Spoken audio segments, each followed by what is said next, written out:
सत्संग जैसा करो संग वैसा चढ़े रंग।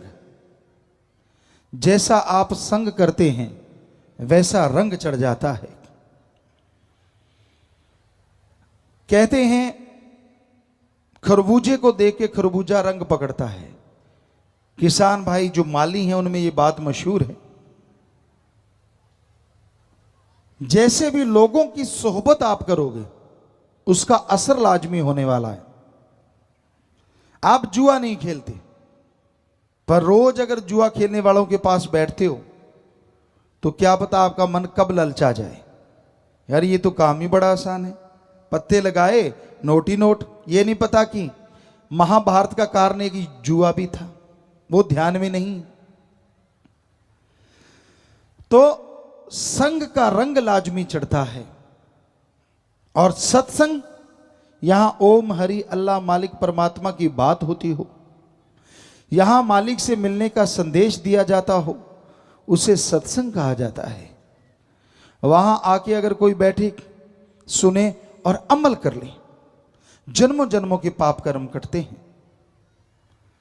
आज इंसान के पास सब कुछ होते हुए भी वो कंगाल है जब तक उसे आत्मिक संतुष्टि नहीं मिलती। त्रिलोकी का राजा भी दुखिया है और आत्मिक संतुष्टि है तो 2 समय रोटी कमा के खाने वाला भी सुखी है। ये आत्मिक संतुष्टि किसे कहते? क्योंकि ये सर्वधर्म के अनुसार आपको बता रहे हैं। आपके पास जो भी है, धन दौलत जमीन जायदाद जो कुछ भी आपके पास, उससे सुख लो और दो। यानी खुद के लिए बनाओ कमाओ और दूसरों को भी उससे मदद पहुंचाओ। जो आपके पास नहीं है उसके लिए मेहनत करो, टेंशन ना करो। इसी का नाम संतुष्टि है, इसी का नाम संतोष धन है। आपके पास कितना भी हो, अगर आप चिंता ही करते जा रहे हैं, टेंशन में ही जिंदगी गुजारते हैं, वो सब कुछ होते हुए भी न के बराबर है। आप दुखी रहेंगे, परेशान रहेंगे, गमगीन रहेंगे। यह जरूरी है कि जो आपके पास है उसकी खुशियां लो और दो, और जो नहीं है उसके लिए अच्छे कर्म, कड़ा परिश्रम, हक हलाल, 10 9 दी किरत कमाई, हार्ड वर्क करके खाओ, मेहनत की कमाओ। ठगी, बेईमानी, भ्रष्टाचार कभी ना करो। संतों ने लिखा है, माया होई नागनी जगत रही डहकाय। माया होई नागनी और जगत रही डहकाय, जो इसकी सेवा करे उसको ही ये खाए। पाप जुल्म की कमाई किसी के घर में आती हो बुरा ना मानना। ठगी, बेईमानी, भ्रष्टाचार, बुरे कर्मों से कमाने वाला कोई सज्जन बैठा हो, यह कमाई जैसे जैसे आएगी वैसे वैसे घर से प्यार मोहब्बत, सुख शांति, शारीरिक तंदुरुस्ती चली जाएगी। हमने देखा है बड़े बड़े राजा महाराजाओं को, सत्संगे करी, लोग आए, अच्छा संगे मरमर लगा हुआ है, करोड़ों अरबों रुपए का जायदाद है, लेकिन वो नशा कर रहे हैं दिन रात, कुत्तों के एसी लगाए हुए हैं। हम नहीं कहते कि ना लगाओ, जितनी मर्जी लगाओ, लेकिन बुरा हाल इसलिए है क्योंकि घर में औलाद नहीं है, ना बेटा है ना बेटी है, सुन्ने महल हैं, बुरा हशर है, तड़फ रहे हैं, व्याकुल हैं। तो कबीर जी के ये वचन, माया होई नागनी जगत रही डहका, वो याद आ जाते हैं। संत ये कभी नहीं कहते कि पैसा ना कमाओ, कमाओ। हिंदू धर्म कहता है कड़ा परिश्रम, मेहनत की करके खाओ। हिम्मत करे अगर इंसान तो सहायता करे भगवान। इस्लाम धर्म कहता है हिम्मते मर्दा मदद खुदा। सिख धर्म कहता है 10 9 दी किरत करो, वंड के छको तो वाहिगुरु साथ दिंदा है। और इंग्लिश फकीर कहते गॉड्स प्रेयर करो और हार्ड वर्क करो। मेहनत से नहीं रोकते, पर किसी के मुंह का निवाड़ा छीन के अगर खुद के मुंह में डालोगे तो वो अमृत नहीं, धीमे जहर का काम करेगा और आप दुखी परेशान बीमारियों से घिर जाओगे। इसलिए मेहनत की करके खाने में बड़ा आनंद है, बड़ी लज्जत है। आपको एक सच्ची बात सुनाते हैं। बहुत पहले की बात, दिल्ली साइड की बात। एक बादशाह था जो हक हलाल मेहनत की करके खाता था। एक नौकर उसने रखा था, बाकी तो जो नौकर थे वो रियाए प्रजा के लिए उसी खजाने में से सब चलता था। पर उसका अपना जो पर्सनल नौकर था उसको वो तनख्वाह देता था, 2 अशरफियां 4 अशरफियां। तो एक बार उस नौकर के घर से पैगाम आया कि आपकी बेटी की शादी करने वाली है, आप आइए, बादशाह सलामत से पैसा लेके आइए, धूमधाम से शादी करेंगे।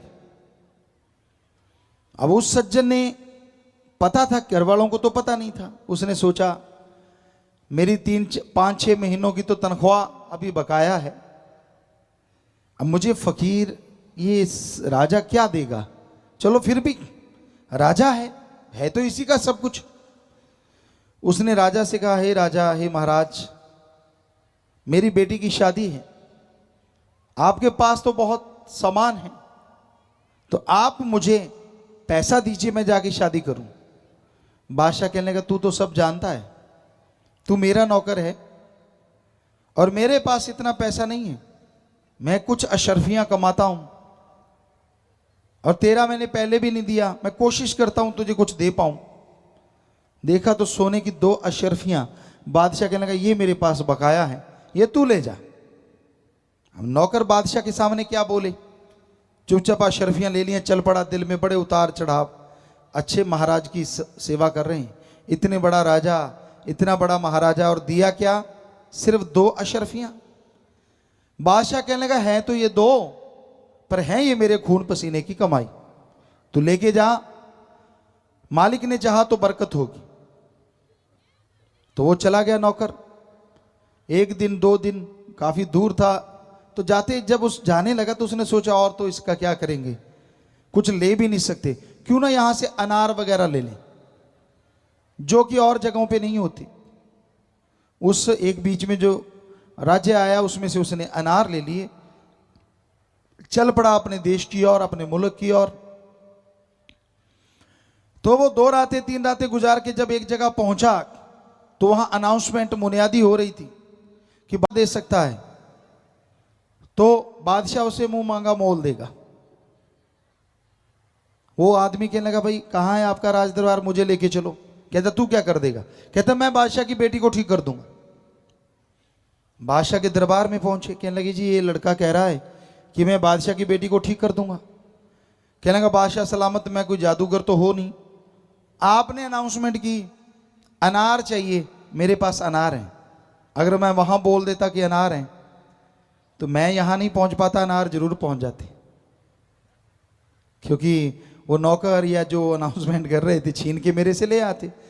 तो मैं जानता हूं, मैं भी बादशाह का नौकर हूं, तो मैं आपके पास आ गया हूं, ये लीजिए अनार। या अनार, उस एरिया में अनार दूर दराज तक नहीं थे, और वैद्य ने कहा था, हकीम ने कहा था, 2 घंटे में अनार आता है, दवाई दूंगा, बेटी बच जाएगी वरना नहीं। तो दवाई बनाई की, बेटी को दवाई दी और बेटी वाकई में गजब हुआ, ठीक हो गई, उठ के बैठ गई।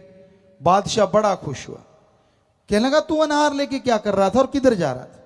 तो उसने अपनी सारी बात सुनाई, जी ऐसे ऐसे मैं तो फलां बादशाह का हूं नौकर, और ऐसे ऐसे शादी है, तो मैं अनार बच्चों के लिए लेके जा रहा था। उसने अपने बादशाह की निंदा नहीं की कि मुझे सिर्फ 2 अशरफियां थी। कहने लगा, अच्छा? कहने लगा, जी। कहने लगा, फिर ऐसा करो, रथ लेके आओ बड़ा, मेरे वाला रथ लेके आए, सारा सोने से भर दो, मोतियों से भर दो, हीरे से भर दो, और इसको एक बग्गी दो, घोड़सवार दे दिए चारों तरफ, घर छोड़ के आओ, और ये सारा सामान मेरी तरफ से अपनी बेटी को तोहफा दे देना।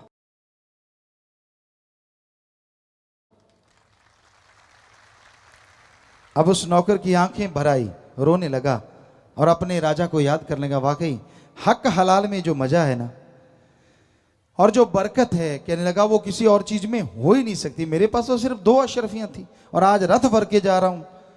तो आज के हिसाब से कहें तो गाड़ी या छोटी ट्राली भर के ले गया वो। और लेके किसके गए? सोने की अशरफियां, हीरे मोती, लाल जवाहरात। तो आप क्या सोचते हैं ये तभी होता था? अब भी हमने अपनी जिंदगी में राजस्थान में रहे, वहां देखा जो मेहनत की हक हलाल की करते हैं उनका पैसा बड़ा ही फलता फूलता है, अपनी आंखों से देखा है। तो इसलिए ठगी, बेईमानी, भ्रष्टाचार से ऐशो आराम आ जाएगा, बड़ा साजो सामान आ जाएगा, पर हम आपको यकीन दिलाते हैं आत्मा का चैन, घर की खुशियां और आपसे प्यार मोहब्बत कम कम कम होता चला जाएगा। इसलिए टेंशन ना लो। थोड़ी कमाते हो फिर क्या हो गया? खाने पीने के तो सही है, पहनने को सही है। अरे मालिक देने वाला है, आप मेहनत करते जाओ, मालिक के गुण गाओ, मालिक आपकी झोलियां जरूर भरते जाएंगे। वो तो पत्थरों में जान दे देते हैं, आप तो इंसान हैं। तो भाई ये है धर्मों का सार। तो आपको शुरुआत की, ऐसे ही सारे धर्मों की चर्चा करेंगे। धर्मानुसार हमने खुद प्रैक्टिकली प्रभु की कृपा से धर्मों के ऊपर चल के देखा, क्योंकि चलना ज्यादा जरूरी है दिखावे की बजाय। आप बुरा ना मानना, क्या आप में कोई यहां सिर्फ आदमी बैठा है? नहीं, कोई आदमी नहीं है। हर आदमी के साथ कोई ना कोई धर्म का नाम जुड़ा है। अकेला नहीं, कोई लाल है, कोई सिंह है, कोई कुमार है, तो कोई ना कोई तो नाम है ना जी। बिना नाम के तो आप नहीं है, बिना सरनेम के, यानी आपके साथ धर्म का नाम जुड़ा है। फिर आप बताइए हमारे किस धर्म में लिखा है ठगी मारो, बेईमानी करो, भ्रष्टाचार करो? हमारे किस धर्म में लिखा है नशे किया करो? लिखा है किसी धर्म में? बताइए कौन सा धर्म कहता है नशे करो? धर्म तो कहते नशा नहीं करना चाहिए। हिंदू धर्म के हमने विष्णु पुराण, शिव पुराण में पढ़ा, जब समुद्र मंथन हुआ अच्छा सामान निकला, लेकिन जब नशा निकला सारा राक्षसों ने खाया पिया। शिवजी महादेव जी ने तो जहर पिया समाज को बचाने के लिए, नशा नहीं किया। सोचने वाली बात। श्री गुरु नानक देव जी महाराज को बाबर बादशाह ने भांग दे दी।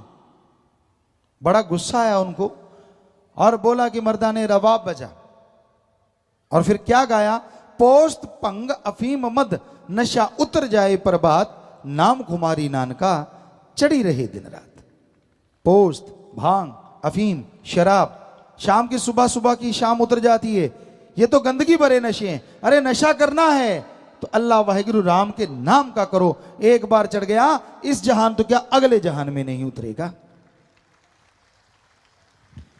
इस्लाम धर्म में शर प्लस आब, शर माने उर्दू फारसी में शैतान और आब माने पानी।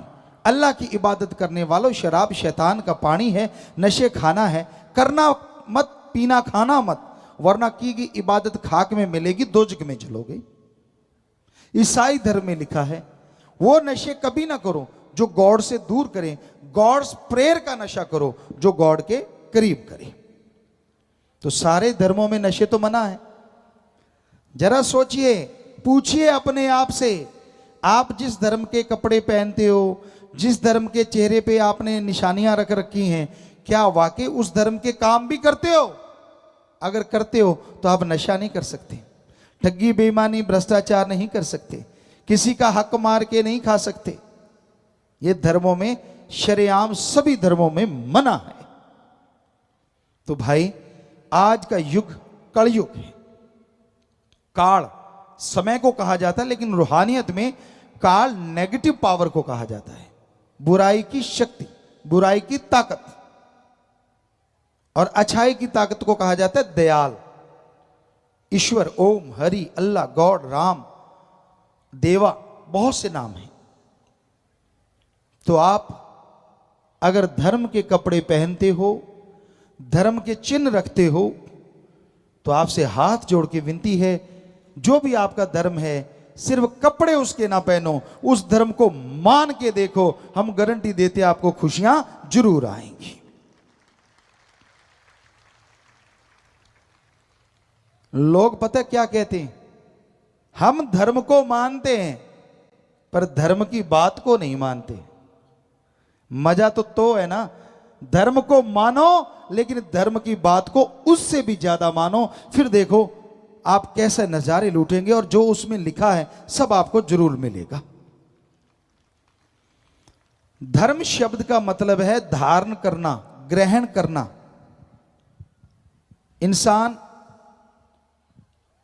इंसान को प्यार मोहब्बत से ग्रहण करे, बेगर्ज मोहब्बत करे।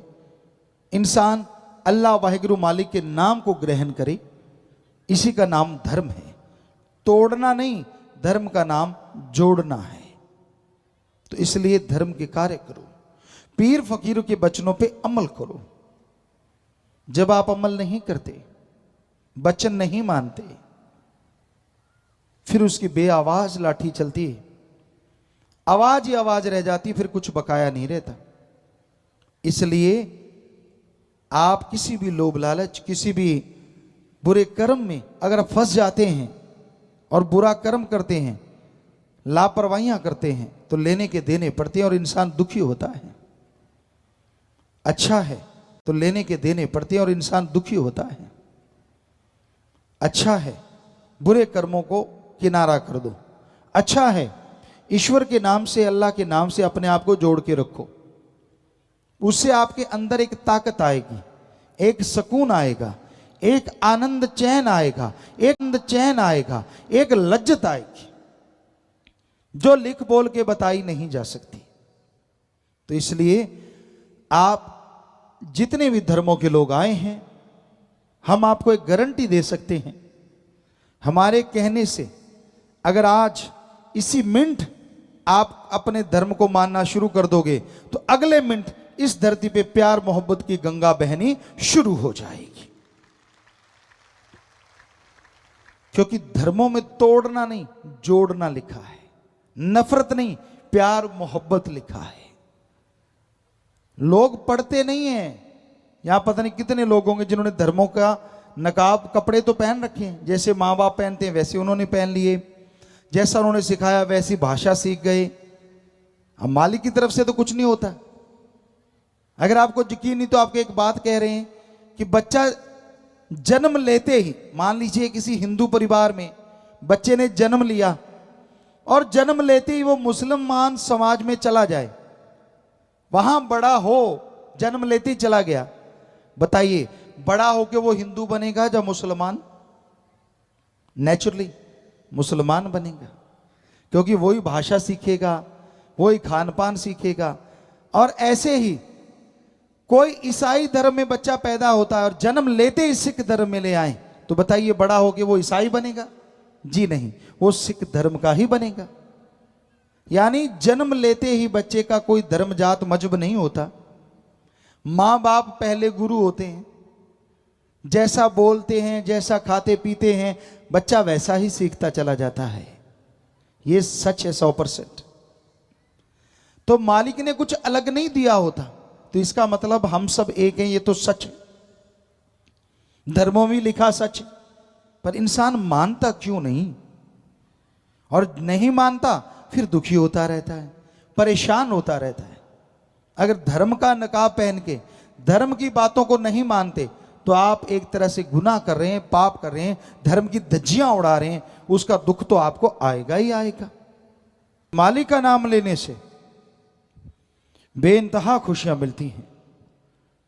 10वां द्वार इस्लाम धर्म में बोलें तो मेहराब, हिंदू और सिख धर्म में तीसरा नेत्र, 10वां द्वार तिल। हमारे 9 दरवाजे खुले हैं, 2 कान, 2 आंख, 2 नाक, 1 मुंह और 2 इंद्रियां। ये 9 दरवाजे खुले हैं, लेकिन एक 10वां द्वार भी, नॉलेज थर्ड आई, ज्ञान का तीसरा चक्षु, वो ये जगह है, ये यहां पे वो 10वां द्वार है। साइंटिस्ट भी मानने लगे यहां कुछ अलग से है। तो ये दरवाजा है, ये डोर है जो मालिक तक लेके जाता है। हमने अपने विचारों का शुद्धिकरण करना है। विचारों को एकाग्र करना है और यहां लेके आना है। और जैसे विचार इधर आते हैं, आपके दिमाग की सोचने की शक्ति आप डबल इस्तेमाल करेंगे। टेंशन कब होती है आदमी को? हमने मनोविज्ञान को पढ़ा। कोई ऐसी बात जो आप किसी को बता नहीं सकते, पर आपका दिमाग उसका कोई हल नहीं बताता, आपको कोई रास्ता नहीं मिलता, तो वो बात दिमाग के अंदर ही अंदर चलती है। जितनी देर वो चलेगी, आपकी टेंशन, चिंता, परेशानियां और बढ़ती जाएंगी। उसका सर्कल बन जाता है और आदमी टेंशन में डूब जाता है। होता क्या है, जैसे प्रभु परमात्मा अल्लाह राम का नाम लेते हैं, आत्मा शरीर में सिमट के 10वें द्वार में पहुंचती है, तो सोचने की शक्ति डबल हो जाती है। और जिस समस्या का हल पहले नहीं मिलता था, जब दिमाग की शक्ति डबल हो जाती है, उस समस्या का हल आपको आपके अंदर से मिल जाता है और आप टोटली टेंशन फ्री हो जाते हैं, चिंता मुक्त हो जाते हैं। ऐसे काम करता है मालिक का नाम, और डोरे तागे ताबीजों से काम नहीं करता। तो भाई, वो मालिक का नाम आप सबके अंदर है, दिमाग की शक्ति भी आपके अंदर है। बड़े बड़े साइंटिस्ट, बड़े बड़े डॉक्टर मानते हैं कि आदमी अपने दिमाग का 10 से 20% ही इस्तेमाल में ला रहा है, और उसी में बड़ी बड़ी चीजें बन गई हैं, सुपर कंप्यूटर बन गए हैं, क्या क्या नहीं बना। तो इसको बढ़ाया जा सकता है तो मेडिटेशन के द्वारा। नासा साइंस केंद्र अमेरिका भी बोलता है कि आप मेडिटेशन करें तो आपका विल पावर बढ़ेगा, आत्मबल बढ़ेगा, उसके द्वारा सफलता की सीढ़ियां चढ़ते जाएं। मैं आया, नाम न जाना किया कुछ भी न कर गए, जैसे जुआरी पूंजी जुए में हर गए। कोई घर से पैसा लेके जाए, माँ बाप भेजे कि अच्छा बिजनेस करना, व्यापार करना, और वो जाके जुआ खेल ले और जुए में हार जाए, कैसे मुंह लटका के दुखी हृदय से वो घर में वापस आता है, बड़ा ही परेशान, बड़ा ही दुखी, और ये चाहते हुए भी वो घर से बाहर नहीं जाता, घर में जाना ही पड़ता है। उसी तरह ओम हरि अल्लाह राम ने आपको कीमती श्वास रूपी पूंजी दी है, और काम वासना, क्रोध, लोभ, मोह, अहंकार, मन माया रूपी जुए में आप उसे हार जाते हैं। तो जब वापस जाना होगा, शर्मिंदगी उठानी होगी, सजा भोगनी होगी, और जन्मों जन्मों के चक्र में आत्मा को, रूह को भटकना होगा। कीमती श्वास ईश्वर ने गिन के दिए हैं, लेके तेरे श्वास की रास। हर शरीर में प्रभु ने श्वास दिए हैं कि आपने इस शरीर में कितना समय लगाना है, इस शरीर में कितनी देर रहना है।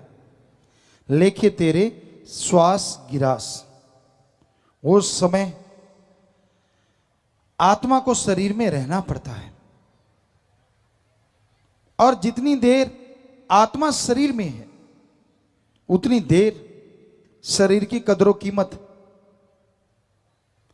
2 साल के बच्चे के शरीर में से आत्मा चली जाए तो उसे दफनाना पड़ता है, वरना वो गल जाएगा, सड़ जाएगा, उसमें से बदबू आने लगेगी।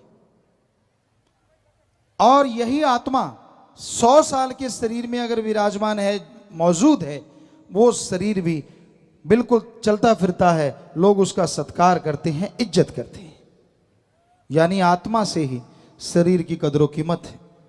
ये तो अब बड़े बड़े साइंटिस्ट, बड़े बड़े डॉक्टर साहबान भी मानने लगे हैं कि ऐसा कुछ जरूर है इंसान के अंदर, जिसके जाने से इंसान का जिस्म खराब खत्म होता है, और जिसके रहने से मुर्दों में भी जान आ जाती है। ये रिसर्च किया गया, रिसर्च जारी है। अमेरिका में एक सोसाइटी है, आफ्टर डेथ अनुभव उनके हैं, तो ऐसा एक उन्होंने साइट बनाई हुई है। तो उसमें उन्होंने ये साबित किया है कि कितने लोग मरने के बाद जिंदा हुए, और सब ने अनुभव यही बताए कि मरने के बाद एक लंबी सुरंग थी, सीढ़ियाँ थी, यहाँ से उनको ले जाया गया। या हिंदू धर्म में जो आता है कि जमराज या जमदूत लेके जाते हैं। इंग्लैंड की एक महिला बताती है, उस साइट पे आता है कि एक करूप आदमी, बहुत ही बदशक्ल आदमी झोटे पे सवार था, वो मुझे पकड़ के खींच के ले जा रहा था। और जब वो एक बहुत ऐसी जगह या बड़ी रोशनी थी, बड़ी लाइट थी, वहां पहुंची तो वहां बोला गया, अरे ये आप गलत को ले आए, कोई और है। वहां से मुझे छोड़ा गया तो मैं शरीर में आ गई। तो ऐसे ऐसे उसकी खोज की गई, जिसका नाम लिया गया कहीं और, उसकी उसी टाइम डेथ हो गई। तो साइंटिस्ट भी ये मानने को अब मजबूर हो गए हैं कि आत्मा होती है, परमात्मा है, रिसर्च किया जा रहा है। तो हमारे धर्मों में तो धर्म का मतलब ही भगवान, आत्मा और परमात्मा है, इसी पे आधारित है हमारे सारे धर्म। तो ये सच है, ये वास्तविकता है कि आप मालिक को पा सकते हैं, उसकी रहमत के काबिल बन सकते हैं, पर अगर आप ईश्वर का नाम लें, इन श्वासों को मालिक की याद। कर्म धर्म सब काल के दायरे, नाम बगैर काल सब कह घेरे। ईश्वर के नाम के बिना आप कुछ भी कर लें, भगवान की खुशियां हासिल नहीं होती। कोई कहता अलग रंग के कपड़े पहन लो, सोचने वाली बात। अलग रंग के कपड़े पहनने से मालिक मिलता तो सारे उसी रंग के कपड़े पहन लेते और मालिक मिल जाता। कोई कहता मालिक को पैसा चढ़ाओ, पैसा डायरेक्ट इनडायरेक्ट किसी भी तरह से चढ़ाओ, पैसा देने से मालिक मिलता। तो यहां नोट बनाने वाली मशीन है, भगवान वहां होता, मंदिर मस्जिद गिरजाघर गुरुद्वारा में मालिक ना मिलता, क्योंकि वहां सबसे ज्यादा नोट बनते हैं। भावना मालिक को पाने की चाहिए, पर जैसे आपकी अपने बेटे बेटी के लिए भावना है, जैसे मां बाप की अपने बच्चों के लिए भावना है, उस भावना जैसी भावना मालिक को पाने के लिए चाहिए। मालिक ना करे, आपका बेटा बेटी है, आपसे दूर है, अचानक बीमार हो जाए, कोई एक्सीडेंट हो जाए और आपको पता चल जाए कि वो बीमार है, पर कितना, कैसा है, कैसा नहीं, ये ना पता चले, तो आपकी आंखों से कैसे बेख्तियार अपने आप आंसू बहते हैं, क्योंकि ये मोह ममता श्रद्धा है आपकी अपने बेटे के लिए, मां बाप के लिए। तो जैसे रुपए में 100 पैसा आप तड़पते हैं, ऐसी भावना भगवान अल्लाह वाहिगुरु के लिए रुपए में 10-15 पैसे बना लो, हम गारंटी देते हैं वो आपको दर्शन जरूर देगा। तो भावना का शुद्धिकरण करना है, भावना से ईश्वर को पाया जाता है, और कोई चीजों से मालिक नहीं मिलता। नाम का रास्ता सबके ही अंदर, सबके ही अंदर, देखे जो चल प्रभु बैठा बीच मंदिर। ईश्वर कण कण में है, जर्रे जर्रे में। God is everywhere. ईश्वर कण कण में है, जर्रे जर्रे में अल्लाह ताला। ये सारे धर्मों में लिखा है। इसका मतलब वो कण हमारा शरीर भी तो है, तो मालिक हमारे शरीर में है। पर मालिक को पाया कैसे जाए? वो रहता तो शरीर में है। उसको पाने के लिए जैसे धरती में से पानी कैसे निकालते हैं, सरसों तिलों के तेल कैसे निकल आता है, दूध में घी समाया है, सब चीजें लेने के लिए विधि है, वैसे हमारे अंदर से मालिक को प्रकट करने के लिए एक विधि है, जिसे हमारे हिंदू धर्म में कहते गुरु मंत्रा, नाम दीक्षा। इस्लाम धर्म में कहते कलमा, इंग्लिश फकीर कहते method of meditation, the gods words, और सिख धर्म में कहते नाम शब्द। उसका अभ्यास करना होगा, तो अंदर से मालिक को देखा जा सकता है, उसकी प्राप्ति की जा सकती है। और जब अंदर नजर आएगा तो बाहर भी वो कण कण में, जर्रे जर्रे में नजर आने लग जाएगा। हमें मालिक क्यों देखना चाहिए? आप किस लिए दौड़ते हैं सारा दिन, सारी रात? आप दिन रात दौड़ते रहते हैं, दिन रात भागते रहते हैं, जमीन जायदाद के लिए, कोठी बंगले बगीचों के लिए, सुख सुविधा के लिए, धन दौलत के लिए, ऐशो आराम के लिए, नाम के लिए। और ये सब किसकी देन है? अल्लाह वाहिगुरु राम की। अगर राजा ही मिल जाए तो क्या साजो सामान पीछे रह जाएगा? जरा सोच के तो देखो। जिसका राजा उसका ही साजो सामान, तो जिसका अल्लाह वाहिगुरु राम उसका ही सारा सामान। यह हकीकत है, पर लोग इस बात को भूले बैठे हैं। दाता भूल गए हैं और दातों से प्यार कर लिया है। तो ईश्वर से अगर हम प्यार करें, ईश्वर की भक्ति करें, आने वाले पहाड़ जैसे कर्म कंकर में बदल जाएंगे। आपको भयानक रोग लगने वाले हो सकता है जुकाम में, थोड़े बुखार में ही बदल जाएं। आने वाली परेशानियां टल जाएंगी। पर यह संभव है ईश्वर के नाम से, उसकी भक्ति से, दिखावे से नहीं, ढोंग डकोस